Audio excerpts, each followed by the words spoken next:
Does your child or student have an IEP or need one? Then you've come to the right place. If they have special education or related services, then you know you're going to be spending hours and hours inside IEP meetings that often don't build a great education plan. So in this video, I'm going to be talking about why so many IEP meetings don't do well and how you can make yours better using the 5 keys to productive IEPs. Hey, what's up? I'm April Rarig, your special education advocate to make IEPs and 504 plans so much easier. If you're new here, go ahead and click on that subscribe button and make sure to follow us on Instagram at RiseEdAdvocacy. Here's what you need to know about IEP meetings. IEPs, also known as individual education plans, are regulated under IDA law.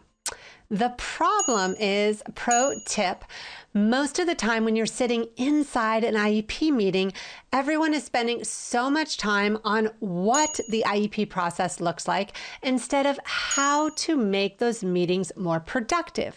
So that's why in this video, I'm going to lay out why things aren't working at the table and how to make your meetings better using those 5 keys to productive IEPs. Make sure to keep watching this video until the very end, where I'm going to reveal all my tips and resources that I use with my families as their special education advocate every single day, so you can advocate like a pro.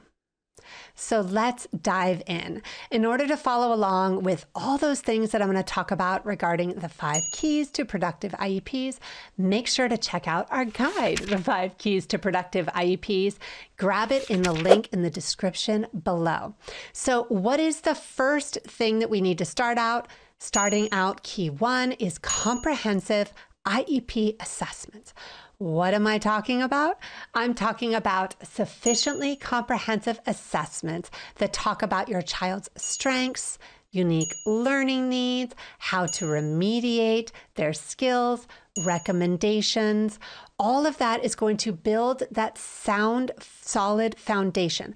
What am I saying? I'm saying in order to build a better IEP, in order to have productive IEP meetings, you need to start with a comprehensive special education assessment. How do you get a special education assessment? Pro tip, make sure to check out our video, how to read IEP assessments like a pro, with 3 tips that are going to walk you through the process of how to make your child's or student's special education assessment relevant, meaningful, and useful, and to read those darn assessments like a pro. Make sure to grab the link to the video in the description box below. So now you know key 1 is comprehensive IEP assessment. Let's get into key 2. Parent input. So remember, we've talked about the comprehensive assessments are going to set the foundation, just like building a house. Now that you have the foundation set, we need to set up the walls, and parent input is that first wall that is so important that the house cannot stand without the parent input. So let's talk about parent input. Pro tip. Parents, you make the best advocates. Why am I saying that? Let me go through the 3 different reasons why you make the best advocates. Number 1, parents, you know your child better than anyone else. That means that you've been on the IEP team the longest. Think about your last IEP meeting. The parent is going to be there every single year, year in and year out, versus all the other members are going to change. Number 2, parents, you have knowledge about your child, and this is power. What does this mean? This means that you have so much information in terms of what works for your child, what doesn't work, what are the skills that areas that need to work on, and what has been productive and meaningful in the past for your child that you can talk to the team about at your next meeting. So the third part of parent input, and the reason why it's so important and why you make the best advocates, is that you have something called procedural safeguards. What am I talking about?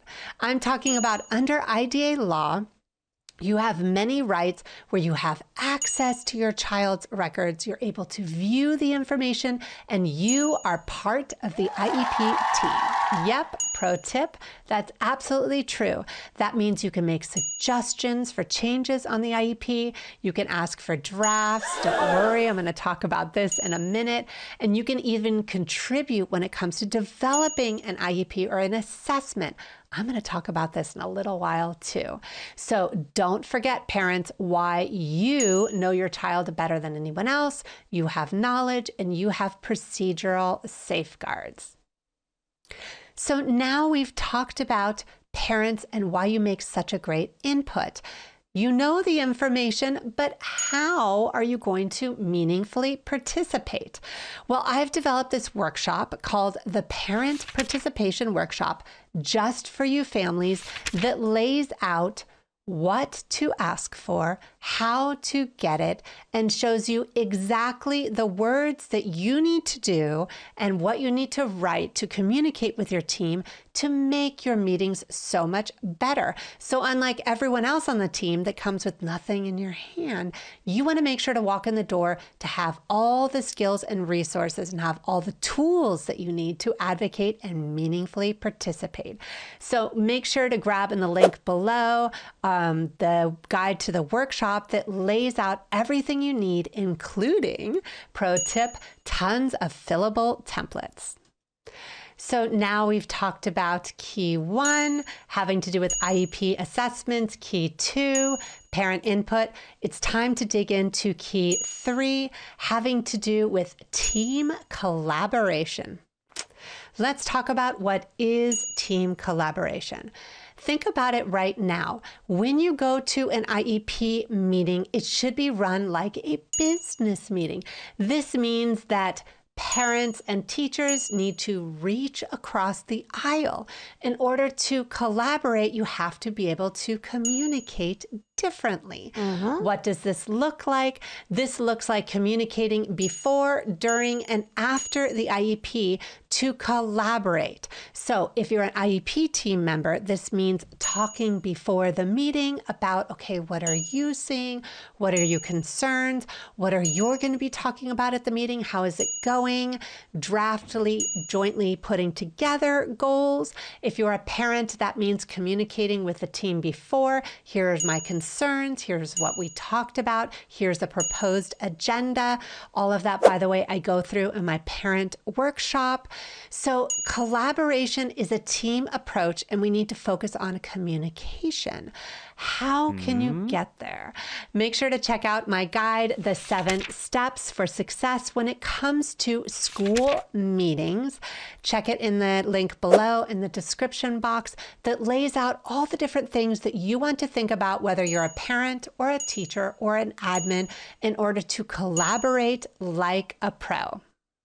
So now we've talked about key 1, having to do with IEP assessments, key 2, having to do with parent input, and key 3, collaboration. It's time we talk about key 4, having to do with IEP drafts and assessments. Yep, pro tip, that's absolutely true. As parents, you can request for drafts before an IEP. Why does this make your meeting more productive? It makes it more productive because the truth is, pro tip, when you go inside your child's IEP meeting, everybody else is going to have paperwork ready to go except for you. When you get through the IEP, you're going to be given tons of paperwork, and more than likely during the IEP meeting, they're not going to be showing you each individual page as you're going through it, especially if you have a special education assessment. They're a nightmare to go through. all of that in an hour or an hour and a half. It's time we change that. So how can you request drafts? How can you request draft assessment reports? I've got an incredible template called the IEP Meetings Request Template.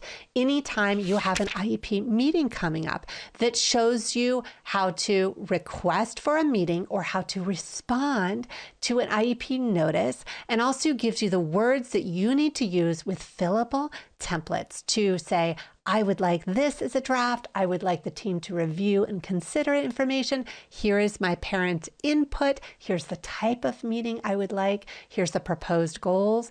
Oh my goodness, it makes such a difference. So make sure to check in the link below for our fillable template.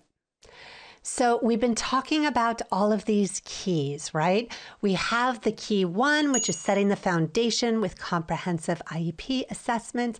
Then we have key 2, parent input. Key 3, collaboration. Key 4, draft IEP and assessments.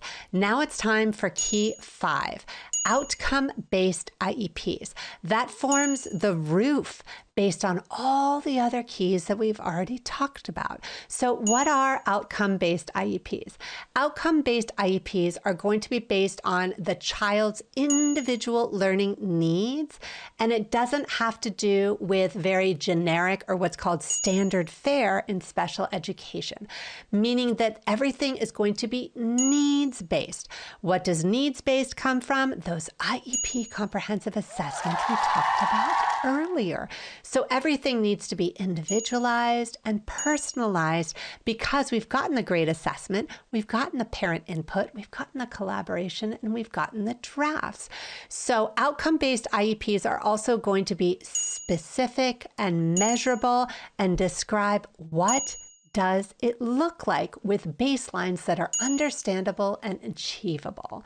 To get all the information and to make sure that you feel like you meaningfully participate, make sure to check out our free guide, Strength-Based Guide. So what is inside our Strength-Based Guide? It talks about, first of all, the language. And the truth of the matter is, pro tip, that in order to change the perceptions and the expectations at the IEP table, we need to change the language, and we need to change IEPs from being deficit-based to strength-based. And that means reforming that house that we've created to make everything more understandable and meaningful at the table. Make sure to check in the link below for our free Strengths Guide. So now you know why so many IEP meetings go sideways and how you can make yours better, specifically with those 5 keys to productive IEPs. So there's that house that we were talking about, laying the foundation of an assessment, getting collaboration, getting parent input, getting drafts, and of course, outcome-based IEPs. So now that you have all that information, let me ask you something. How do you want to advocate differently for your child's or student's next IEP meeting? It's a really good challenge. Got a question? Make sure to type it in below. Want me to do another video? Yep, I can do that too. Make sure to check in the link in below for all of our guides and workshop information. Subscribe and make sure to check us out for more videos on YouTube. And of course, find us on Instagram and follow us at Rise Ed Advocacy. I'm April Rarig, your special education advocate. I can't wait to see you for our next video.